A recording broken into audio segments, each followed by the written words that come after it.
Hi everyone, मैं Ashwin. EDMs and phrases का मैंने एक नया ऑनलाइन बैच स्टार्ट किया है, जिसका ये दूसरा डेमो सेशन है। मैं इस सेशन को स्टार्ट करने से पहले आपको थोड़ा सा बैच के बारे में ब्रीफ कर दूं। तो देखिए, इस बैच को आप दुर्गेंद्राज ऐप, जिसे प्ले स्टोर से डाउनलोड किया जा सकता है, ये बैच दुर्गेंद्राज ऐप पे अवेलेबल है। इस बैच में आपको टोटल 100 वीडियो सेशंस दिए जाएंगे। हर वीडियो सेशन में 10 idiom and phrases 10 idioms and phrases को डिस्कस किया जाएगा, यानी कि टोटल में 1000 idioms एंड फ्रेजेस आपको डिस्कस कराए जाएंगे। इस बैच की टोटल फी जो है वो 499 है, जो कि आपको एक बार में पे करनी है। साथ ही साथ इस बैच की कोई एक्सपायरी डेट नहीं है, मतलब जब तक आप तैयारी कर रहे हैं तब तक आप इस बैच को एक्सेस कर सकते हैं। एक बार आप इसे बाय कर लेंगे तो जब तक आपका सिलेक्शन नहीं हो जाता है, आप जब तक तैयारी में हैं तब तक आप इसका बेनिफिट ले सकते हैं। तो ये ईडीएम्स एंड फ्रेजेस का डेमो सेशन 2 है। टोटल में 3 डेमो सेशंस दिए जाएंगे आपको, ताकि आप ये जज कर सके बहुत अच्छे से कि कैसा कंटेंट होगा, कितना वो आपके लिए बेनिफिशियल होगा। चलिए सेशन को स्टार्ट करते हैं। जी, सामने स्क्रीन पे आपको आज के सेशन का पहला ईडीएम दिख रहा है, जो कि क्या है? A vexed question. Vexed question का मीनिंग क्या है? A problem that is difficult to solve. एक समस्या जिसका समाधान निकालना मुश्किल हो। काफी हद तक कंट्रोवर्सी से रिलेट करता है ये। कंट्रोवर्सी से मतलब जिस पे विवाद हो, जिसका समाधान ना निकल पा रहा हो। जैसे इंडिया और चाइना को आप ले लीजिए, बॉर्डर डिस्प्यूट लंबे समय से चल रहा है। तो जो लाइन ऑफ कंट्रोल है, वहां पर जो कुछ भी हो रहा है फ्रॉम बोथ द साइड्स, वो एक वेक्स्ड क्वेश्चन बन के रह गया, जिस पे कंट्रोवर्सी है इंडियन साइड को भी और चाइनीज साइड को भी। ये देखिए, वेक्स्ड जो है ये वेक्स से बना हुआ है। वेक्स का मतलब होता है इरिटेट करना, किसी को तंग करना। तो जो वेक्स्ड क्वेश्चन है वो आपको इरिटेट करेगा, जिसकी वजह से आपको गुस्सा आ सकती है, उलझन हो सकती है, आप बार बार परेशान हो सकते हैं, लेकिन आपको आपके सवाल का जवाब नहीं मिलेगा। जी, एक एग्जाम्पल भी है, उसको पढ़ते हैं। आफ्टर 3 months ऑफ डिस्कशंस, 3 महीने लगातार बातचीत के बाद, the vexed question of the border dispute continues to derail peace talks। देखिए, पीस टॉक्स का मतलब है शांति वार्ता, और डिरेल का मतलब होता है बाधित करना। वैसे तो डिरेल का मतलब है ट्रेन का पटरी से उतरना। रेल दिख रहा है आपका? हाँ, दिख रहा है आपको? तो डिरेल मतलब ट्रेन का पटरी से उतर जाना, जिसको नाउन फॉर्म में डिरेलमेंट कहा जाता है। लेकिन यहाँ पर डिरेल का मतलब हिंडर करने से है, ऑब्स्ट्रक्ट करने से है, डिले करने से है, बाधित करने से है, एडवर्स इम्पैक्ट डालने से है। तो वेक्स्ड क्वेश्चन का मतलब है एक ऐसा मुद्दा जिसका हल नहीं निकाला जा पा रहा है। जी, नंबर 2 पे आते हैं। ये है अ व्हाइट एलिफेंट। व्हाइट एलिफेंट का पहले तो आप मीनिंग समझिए। Costly but useless. एक ऐसा पोसेशन, एक ऐसी वस्तु जिसको खरीदने में आपको बहुत पैसा खर्च करना पड़ा, लेकिन वो एक प्रकार से यूजलेस है। उसका कोई खास बेनिफिट जो है आप नहीं उठा पाए। जैसे बहुत से लोगों के लिए आईफ़ोन्स जो हैं वो व्हाइट एलिफेंट हो सकते हैं। जैसे कि उन्होंने बहुत महँगा आईफ़ोन बाय किया, लेकिन एक समय के बाद उनको लगा कि इतना पैसा फँसाना कहीं से ठीक नहीं था, तो वो कॉस्टली बट यूज़लेस हो गया। इसी को कहते हैं व्हाइट एलिफेंट। एक ऐसी वस्तु जो बहुत महँगी हो और उस अनुपात में, उस कंपैरिज़न में उसका यूज़ आपके पास ना हो। व्हाइट एलिफेंट की एक थ्योरी है, उसे आप सुन लीजिए। मैं नहीं कह सकता कि इस थ्योरी से आपको कितना बेनिफिट होगा व्हाइट एलिफेंट को लर्न करने में, लेकिन ये व्हाइट है सर, है ना? गलती से टी की जगह एल लगा हुआ है। व्हाइट एलिफेंट स्टोरी ये है कि कहीं के राजा जो है, नाराज होने पर अपने जो दरबारी या जो अपने सबऑर्डिनेट्स हुआ करते थे, उनको सफेद रंग के हाथी गिफ्ट करते थे। सफेद रंग के हाथी को पूजनीय माना जाता होगा उस वक्त। पूजनीय, सैक्रेड कंसीडर किया जाता होगा, तो वो पनिशमेंट के तौर पे गुस्सा होने पर अपने कॉर्टियर्स को, अपने सबॉर्डिनेट्स को, हाँ, सफ़ेद हाथी गिफ्ट किया करते थे, ताकि क्या हो कि चूँकि वो पूजनीय है, तो ऐसा भी नहीं हो सकता कि उसका तिरस्कार किया जाए या उसको भरपेट भोजन ना दिया जाए। और जब आप हाथी पालेंगे और उसे भरपेट भोजन कराएँगे और आप गरीब हैं, तो ऐसा करने में आपकी सारी की सारी जमा पूँजी जो है, वो नष्ट हो जाएगी ना। तो एक आपने महँगी वस्तु पाल रखी है जिसका कोई ख़ास इस्तेमाल नहीं है आपके पास, लेकिन आपको उसे पालना तो है। जैसे बोलते नहीं कि हाथी पाल रखा है, तो क्यों पाल रखा है? बेकार की ही तो चीज़ है। इतनी इतनी महँगी गाड़ी या इतना कुछ रखने का क्या मतलब है?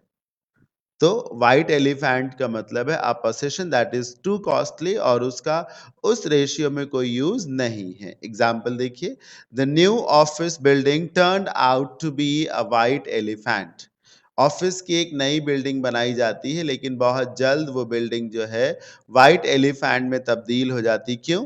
Because the company decided to move its headquarters, क्योंकि कंपनी ये तय करती है कि वो अपने हेडक्वार्टर को यहाँ से मूव करा देगी। भाई, कंपनी ने अपना हेडक्वार्टर उस वहाँ बनवाया होगा, लेकिन एक समय के बाद कंपनी ने कहा कि हम अपना हेडक्वार्टर्स यहाँ से शिफ्ट कर रहे हैं, तो अब वो इतनी बड़ी बिल्डिंग, इतनी नई और महँगी बिल्डिंग खाली ही तो हो जाएगी, बेकार ही तो हो जाएगी। इसी को कहा जाता है व्हाइट एलिफेंट। मतलब आपने हाथी पाल रखा है, तो महँगी चीज़ ही तो पाल रखी है और उसका कोई ख़ास यूज़ भी नहीं है आपके पास।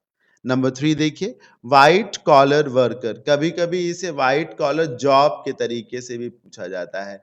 जहाँ पर आप वर्कर देख रहे हैं, कभी-कभी ये जॉब हो सकता है। व्हाइट कॉलर, अब आप समझिए, जो ऑफ़िस वर्क होता है, पिक्चर से समझिएगा, ये देखिए व्हाइट कॉलर, ऑफ़िस वर्क आपको लग रहा है? जहाँ पर आप सूट-बूट पहन कर के, है ना?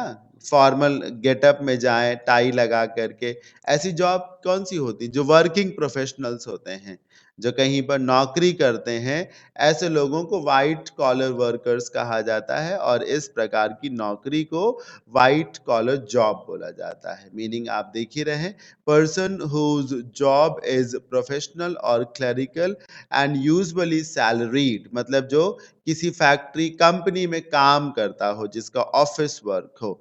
एग्ज़ाम्पल देखिए, many white collar people lost their jobs during lockdown. आप सबको भी मालूम है, लॉकडाउन में बहुत सारे प्राइवेट सेक्टर्स में काम करने वाले, ऑफिस वर्क करने वाले लोगों की नौकरियां चली गईं।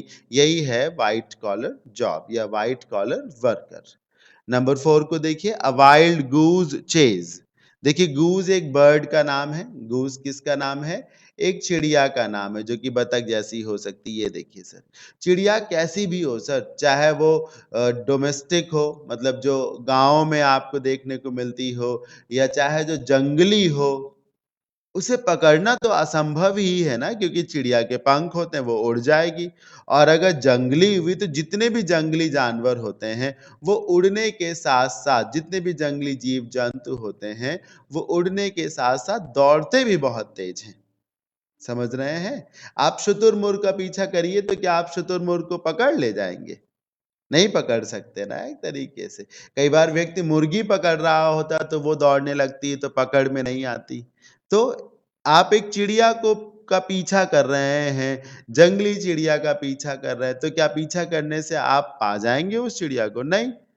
तो आप ऐसी चीज़ों में एनर्जी लगा रहे हैं जिनमें एनर्जी लगाने का कोई मतलब नहीं। तो you are just wasting your time, you are just wasting your money, you are just wasting your efforts, है ना?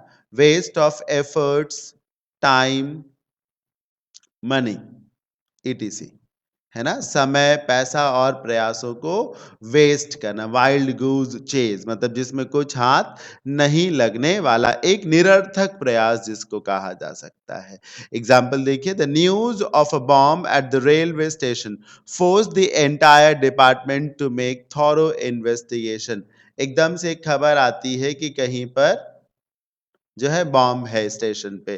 तो इससे क्या हुआ, जो पूरी की पूरी टीम थी डिपार्टमेंट की, उसने थॉरो इन्वेस्टिगेशन किया, मतलब चप्पा-चप्पा छान मारा, which later prove to be a wild goose chase, जो कि बाद बाद में वाइल्ड गूज़ चेज़ साबित हुई। ऐसा इसलिए हुआ ऐसा इसलिए हुआ ना क्योंकि जो न्यूज़ थी वो कैसी थी? फेक थी। तो वाइल्ड गूज़ चेस का मतलब है एक ऐसा प्रयास जिसका कोई नतीजा नहीं निकल के आएगा, है ना? आप सिर्फ़ अपने एफ़र्ट्स को वेस्ट कर रहे हैं। नंबर 5 पे आते हैं। नंबर 5 पे जो इडियम है वो है a window on the world या a window to the world. जो राइट कॉर्नर पे पिक्चर बनी हुई है, आपको उस पिक्चर को नहीं देखना, उससे कोई रिलेशन नहीं है। विंडो, विंडो क्या है? खिड़की। खिड़की का क्या काम है? एक काम तो यही है सर कि हवा घर के अंदर आती है और दूसरा काम ये है कि एक आज़ादी है, विंडो से आप घर के बाहर देख सकते हैं। खिड़की इसलिए भी तो होती है कि आपको बाहर का नज़ारा देखने को मिलेगा। तो विंडो टू द वर्ल्ड जिसके सहारे आप दुनिया को देख सकें और दुनिया को देख सकने का मतलब है दुनिया के घटनाक्रमों का अंदाज़ा लगा सकें। दुनिया में जो कुछ भी हो रहा है, जिसे आप जान सकें। जैसे इंटरनेट क्या है? Window to the world. Internet के सहारे क्या है कि दुनिया के कोने में कहाँ क्या हो रहा है, हम जान सकते हैं। तो internet has acted as a window to the world.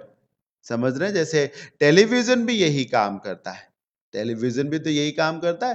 Television के माध्यम से दुनिया के कोने-कोने में क्या हो रहा है, वो पता चलता है या फिर जो न्यूज़ चैनल्स हैं, वो भी विंडो टू द वर्ल्ड का काम करते हैं। सोशल मीडिया भी विंडो टू द वर्ल्ड का काम करती है। दुनिया में कहाँ क्या हो रहा है, पता चलता है। ये देखिए, let someone know what's happening everywhere else. ये पता चल पाना कि सब जगह क्या हो रहा है। यही है window to the world. Example देखिए जो मैंने बताया उसी से मिलता जुलता है। Television acts as a window on the world या window to the world. Television के माध्यम से दुनिया में कहाँ क्या हो रहा है हमें ये पता चलता है। नंबर 6 बहुत ही इंपॉर्टेंट इडियम है a wolf in sheep clothing. आपने सुना होगा भेड़ की शक्ल में भेड़िया या फिर भेड़ की खाल में भेड़िया। देखिए भेड़ तो एक इनोसेंट एनिमल है, नुकसान नहीं पहुंचाती, मारने की भी कोशिश नहीं करती, लेकिन भेड़ की खाल में अगर भेड़िया है तो भेड़ को ही खा जाएगा या फिर चारवाहे पे हमला कर सकता है या आसपास के लोगों पे हमला कर सकता है। मतलब एक ऐसा व्यक्ति जो लग रहा है कि बहुत ईमानदार है, सीधा-साधा है क्योंकि वो भेड़ की शक्ल में है, लेकिन वो है क्या? भेड़िया। तो जो दिख रहा है कि बहुत ईमानदार है, सीधा-साधा है, जो परोपकारी होगा, जो कहीं से नुकसान नहीं पहुँचाएगा, लेकिन वो चूँकि भेड़िया है ना भेड़ की खाल में, तो वो नुकसान तो पहुंचाएगा ही। एक डेंजरस पर्सन जो कि प्रिटेंड करे कि वो इनोसेंट है या फिर हार्मलेस है। एक एक ऐसा व्यक्ति जो बहुत खूंखार हो लेकिन वो ये दिखा रहा हो कि वो बहुत ही दयावान है, बहुत ही सीधा-साधा है। Wolf in sheep clothing. आप इमेज से भी सहारा ले सकते हैं। बहुत ही इम्पोर्टेंट इडियम है ये वुल्फ इन शीप्स क्लोथिंग लेकिन समझाना और समझना बड़ा ही सरल है। एग्जाम्पल देखिए the home service. Home service उन लोगों को बोलते हैं जो घर में डोमेस्टिक हेल्प का काम करते हैं जैसे घरेलू नौकरों को होम सर्विस या डोमेस्टिक हेल्प कहा जाता है। Was in fact a wolf in sheep clothing. क्यों? After winning everyone's heart. क्योंकि सबका दिल जीतने के बाद, सबका विश्वास जीतने के बाद ही gradually siphoned off. So siphon off एक फ्रेज है जिसका मतलब होता है पार्सल कर देना, कुरियर कर देना, मतलब डिलीवर कर देना, सेंड अवे जिसको कहा जा सकता है, कहीं और भेज देना, चुरा लेना, द एक्सपेंसिव एक्सेसरीज। एक बार घर के सभी लोगों का विश्वास जीता उस डोमेस्टिक हेल्प ने और फिर घर की जितनी महंगी वस्तुएं थी उनको वो उठा ले गया, उनको इधर उधर सप्लाई कर दिया। तो वुल्फ एंड शीप्स क्लोथिंग का मतलब क्या हुआ? एक डेंजरस व्यक्ति जो लग रहा है कि बड़ा ही सीधा सादा है। नंबर 7 पे आइए। देखिए बैच से संबंधित सारी इन्फॉर्मेशन मैंने आपको सेशन के शुरुआत में भी बताई है, साथ ही साथ इस वीडियो के नीचे डिस्क्रिप्शन में भी बैच से रिलेटेड सारी इन्फॉर्मेशन है। सिर्फ इसी बैच से रिलेटेड नहीं बल्कि मेरे जितने भी ऑनलाइन बैचेस हैं सबसे रिलेटेड इन्फॉर्मेशन वहां दी हुई है इस वीडियो के नीचे डिस्क्रिप्शन में। जरूर देखें डिस्क्रिप्शन को। Number 7 above board. Above board होने का मतलब है स्पष्टवादी होना या निष्पक्ष होना। जिसको कोई लेना देना ना हो, उसको कहा जाता अबव बोर्ड। देखिए बोर्ड, जब कोई कंपनी बनाई जाती है, कंपनी का गठन किया जाता है, तो उसमें बोर्ड भी बनाया जाता है, board of directors, board members. Board जो कि कंपनी की एक रेगुलेटरी बॉडी हो सकती है, डिसीजन मेकिंग बॉडी हो सकती है। बोर्ड में वही लोग तो होंगे जिन्होंने कंपनी में निवेश कर रखा है, और जो लोगों ने कंपनी में निवेश कर रखा उनका अपना स्वार्थ भी होगा, है ना? वो भेदभाव पक्षपाती भी हो सकते हैं, वो स्वार्थी हो सकते हैं, लेकिन जो अबव बोर्ड है, एक ऑन बोर्ड होता है जो बोर्ड में है एक तरीके से, है ना? जो कंपनी का बोर्ड बनाया गया उसमें है, तो उसको तो स्वार्थ होगा। लेकिन जो अबव बोर्ड होगा, जो बोर्ड का हिस्सा ही नहीं है, बोर्ड से बाहर है, वो तो निष्पक्ष ही होगा ना सर। क्योंकि उसके घर तो कोई पैसा नहीं आ रहा, उसके घर तो कोई प्रॉफिट की रकम नहीं आ रही है। ये याद करने का तरीका भी है, यही लॉजिक भी है। अबव बोर्ड होने का मतलब है जब आपने फायदे को किनारे कर रखा है, यानी कि आप एक निष्पक्ष तरीके से बात कर रहे हैं, डिसइंटरेस्टेड होकर के बात कर रहे हैं, candid, Frank, straight forward, honest, या फिर डिसइंटरेस्टेड भी बोलते हैं। जी, एग्जाम्पल देख लीजिए। None of our leaders are above board in their dealing with the people। हाँ, ऐसा ही होता है। हमारे जितने भी नेता लोग हैं, कोई लोगों से डील करने में, हाँ, आम जनता के प्रति क्या कोई स्पष्टवादी रहता है, निष्पक्ष रहता है? नहीं, कोई निष्पक्ष नहीं रहता, कोई स्पष्टवादी विचारधारा का नहीं है। अगर वो पॉलिटिक्स में है तो कोई दूध का धुला नहीं है, कोई साफ नहीं है, कोई स्पष्टवादी नहीं है। नंबर 8 देखिए, नंबर 8 को समझने के लिए राइट कॉर्नर पे जो पिक्चर बनी है उसका सहारा ले सकते हैं। ये जो आप दस्ताने टाइप से देख रहे हैं, ग्लव्स लोहे के, इन्हीं को गॉन्टलेट कहा जाता है। अब आप समझिए, पोशाक देख लीजिए, पोशाक युद्ध जैसी ही लग रही है। अक्सर ये जो दस्ताने हैं, ये युद्ध में ही आपको देखने को मिलता है, जब सोल्जर्स लड़ने जाते हैं। आप फ़िल्मों में देखते हैं, हॉलीवुड मूवीज़ में देखते हैं, कभी-कभी बॉलीवुड मूवीज़ में भी जब फाइट होने वाली होती, बैटल ग्राउंड पे जब सोल्जर्स पहुँचते हैं, हाँ, तो वो इसी तरीके के ग्लव्स पहनते हैं। तो पिक अप द गॉन्टलेट, आपने दस्ताने कहीं पड़े हुए थे, यही गॉन्टलेट, उनको उठा लिया। इसका क्या मतलब है? आपने चुनौती को स्वीकार किया है। समझ रहे हैं?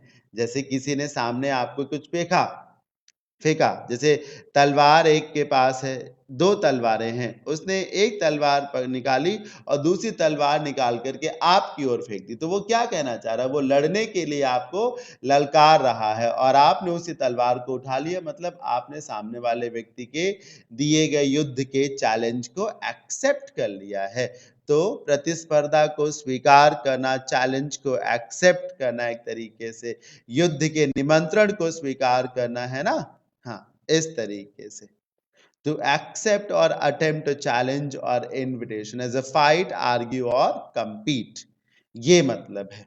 जैसे कि आपने किसी चैलेंज को, किसी प्रस्ताव को, किसी लड़ाई को, विवाद को लड़ने के लिए स्वीकार कर लिया है कि हाँ, आप आवाज उठाएंगे, आप लड़ेंगे, मोर्चा खोल दिया है आपने। जैसे देश भर के किसानों ने सरकार के खिलाफ मोर्चा खोल दिया है ना? सरकार ने एक तरीके से एक बिल बनाया जो किसानों को लगा कि वो उनके हितों को किनारे कर रहा है, तो उन्हें लगा कि शायद सरकार लड़ाई के लिए ललकार रही है, तो किसानों ने भी उस ललकार को सुन लिया। मैं एक तरीके से एग्जाम्पल के रूप में इस बात को समझा रहा हूँ। ठीक है? एग्जाम्पल देखिए, when it comes to civil rights issues, कोई कह रहा है कि जब बात आती है आम जन के अधिकारों की, आम नागरिकों के अधिकारों की, Mary is always eager to pick up the gauntlet. फिर ऐसे में जो मैरी है वो आर पार की लड़ाई लड़ने के लिए हमेशा तैयार है, किसी भी हद तक लड़ने के लिए, जाने के लिए तैयार है जब बात आती है नागरिक अधिकारों की। जी, नंबर 9 को देखिए, एक्ट ऑन द स्क्वायर। देखिए स्क्वायर, सर्कल, ये वो शेप्स हैं जो परफेक्ट हैं एक तरीके से। आपने स्क्वायर बनाया, आपने, अरे बन ही नहीं रहा। आपने स्क्वायर बनाया, सबकी साइड 1 1 1 1 है, कहीं कुछ ऊंच नीच कम ज्यादा नजर आ रहा? परफेक्ट है एक तरीके से। आयत में मान लीजिए लंबाई चौड़ाई अलग अलग होती हैं, समानांतर चतुर्भुज में ये देखिए डिजाइन बदल गया। आयत ऐसे हो सकता है, त्रिभुज ये देखिए। सबसे बेस्ट डिजाइन यही तो है, चारों भुजाएं बराबर, मतलब जो परफेक्ट है। एक्ट ऑन द स्क्वायर, आप भेदभाव नहीं कर रहे हैं, ईमानदारी से काम कर रहे हैं। एक्ट ऑन द स्क्वायर का मतलब है ईमानदारी से काम करना, अर्नेस्ट होकर के काम करना। ठीक है, बिहेव ऑनेस्टली, बिहेव अर्नेस्टली, मतलब ये है कि आप जो है ईमानदारी पूर्वक काम करेंगे, है ना। You act on the square का मतलब है you act honestly, you behave earnestly. देखिए, the vice chancellor of the university was alleged. Alleged मतलब आरोप लगाना।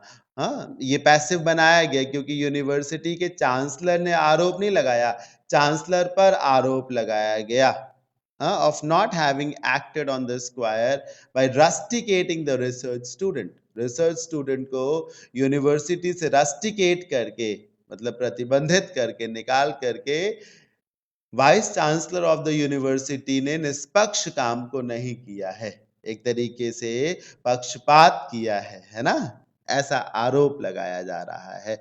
The chancellor, the vice chancellor of the university has not acted on the square, has failed to act on the square, निष्पक्ष होकर काम नहीं किया है।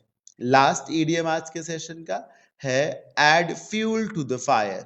ये एक एवरेज ईडीएम है, इनफैक्ट इजी ईडीएम है। अगर आपने थोड़ी बहुत भी तैयारी कर रखी होगी तो ये ईडीएम पढ़ रखा होगा। मैं शुरू में आपको ये क्लियर कर दूं कि इस बैच को लॉन्च करने का पर्पस ये है ही नहीं कि सारे ईडीएम्स मैं आपको नए पढ़ाऊं, बल्कि पर्पस ये है कि जो भी important relevant EDMs and phrases हैं, जो एग्जाम्स में पूछे जाने की जिनकी पॉसिबिलिटी बहुत ज्यादा रही है हमेशा से, उनको पढ़ाऊंगा मैं यहाँ पर। Add fuel to the fire, आग में घी डालना, है ना, आग में फ्यूल डालना, घी डालना। तो जले पर नमक छिड़कना, आग में घी डालना, मतलब सिचुएशन पहले से ही खराब हो उसे और खराब कर देना। समझ रहे हैं, जैसे किसान वैसे ही हमेशा से परेशान रहा है, किसी भी प्रकार की सरकार हो, कैसी भी सरकार हो। ऐसा नहीं कि पहले की सरकारों ने किसानों को बहुत कुछ दे दिया या आपकी सरकार ने बहुत कुछ लूट ही लिया हो, है ना। किसान हमेशा से ही हाशिए पे रहा है, और फिर अभी किसानों को लग रहा है कि उनके खिलाफ एक बिल भी आ रहा है। तो एक तरीके से सरकार ने जले पर नमक छिड़का है, आग को और बढ़ा दिया है। एक तरीके से कोई पहले से ही दुखी था, गुस्सा था, उसे और दुखी कर दिया, उसे और गुस्सा कर दिया है ना।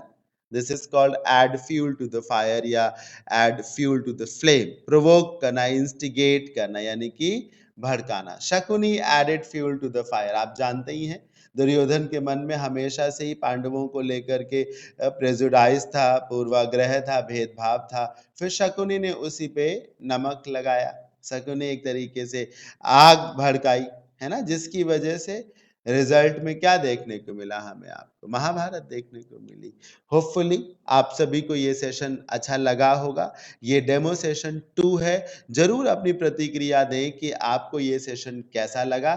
एक और डेमो सेशन जल्द से जल्द आप सबके बीच में आएगा, ठीक है। हाँ, और इस बैच के बारे में मैं आपको पहले भी बता चुका हूँ, फिर से बता देता हूँ कि इस बैच में आपको 100 वीडियोस मिलेंगे।